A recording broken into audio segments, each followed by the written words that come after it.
I grew up, for example, being told to know your place. Things like that aren't for you. And you believe it for too long.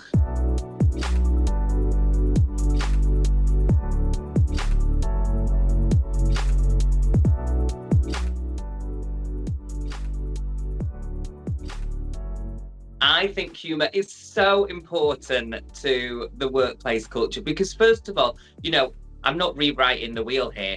Like, everybody has had that sort of sense of dread of the Sunday night. I've got to go into work on Monday morning, and just off the back of having a lovely weekend where they have spent the weekend having a laugh with their family. They might have been to the pub or to a party with their friends. And at the weekend, you're having a laugh. And I feel like it should carry on into the workplace. And I think, by having that sense of fun, even in a corporate environment, and you can still, I think sometimes when people say having fun, they think it takes away from professionalism. And I don't think that's true. I think by instilling fun, having a laugh, seeing through that you can get through maybe difficult challenges in the workplace with a bit of camaraderie, I think it makes everyone work better because, a happy employee is an efficient employee. I really think that. I think every time I have done an excellent job, and I've worked in a supermarket, I've worked for the NHS, I've worked in production, and every job that was the best jobs were the ones where we also had a laugh together.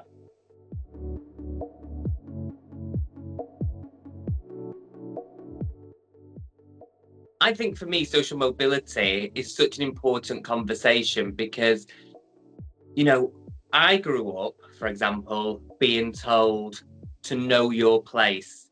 Things like that aren't for you. And you believe it for too long that it sort of gets you behind everyone else, and it does hold you back. And I think you should be encouraged to strive. I'm someone that grew up on that whole, sort of the American TV shows where if you see something you want, go and get it. And I think a British mentality is more like, sort of stay in your lane, don't cause any bother. And I disagree with that because by seeing people and also allowing people to tell their stories of where they came from, me and my family, we grew up on food banks. And, since then, I've hosted shows. Like I say, I've done the biggest comedy show on TV, like the Apollo. I'm currently in a Channel 5 comedy drama, the Madame Blanc Mysteries. And that shouldn't have been for me. And I think it's really important that we do talk about it because the only way people will know that they can move up the social ladder is by letting them hear stories that they're familiar with, and that they're, the one thing we really need to represent, we're getting better at representing race, LGBT rights. And I think one of the things we really need to also include in that is class. You should let people know that where you start out doesn't need to be where you have to end. And I think sometimes, it's been thrown to me in the workplace where when I've been really striving towards something and literally like working later hours, when I've got home doing more work on something, and the word desperate has been used to me, whereas the word determined has been thrown to my middle-class colleagues. And I think sometimes it's just about language and letting people know, like,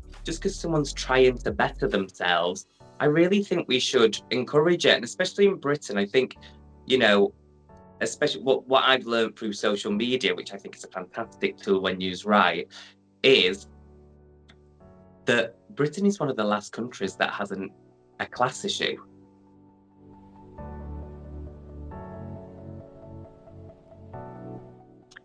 I think businesses can create an inclusive workplace culture sort of just by listening to everyone. Let people not feel afraid to speak up and tell their story. I think that is, the best the best bit of advice really, is allow someone to come into work.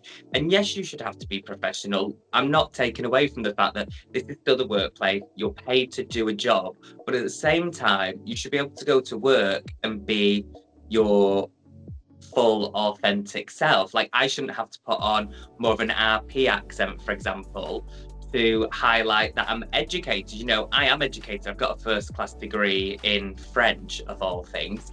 And yeah, I have a really strong Mancunian accent. So for me, I've been denied jobs, and openly, because they go, oh, we don't think Stephen's quite right for that. We need someone that's got more of a grasp of general knowledge, that's maybe a bit more educated, stuff like that. I have actually been told that. And I think it's because, I am a gay man, I am slightly camp. Some of you may be thinking very camp. And I have a very northern accent, that sometimes that distracts from the fact that I'm educated. And I think that has sometimes played a part in me holding myself back, because when you feel like, oh, well, they see me this way, you just sort of let people, when we have to get back to the place of going, we are all layered. None of us are just one thing. Whereas I think sometimes the workplace can be guilty of going, everyone needs to fit into this box. Who are you according to this box? Which age box do you tick? What gender box do you tick? What sexual orientation do you tick? And I don't think life is that simple. So I think by allowing people just to come in, be themselves, celebrate themselves, speak how they speak, while still doing a good job for you and your company, I think it's the best way to get the most out of people and to make inclusivity just work. Because I think people talk about inclusivity and representation and yet don't know how to go about it and make it everything more of a thing than it needs to be.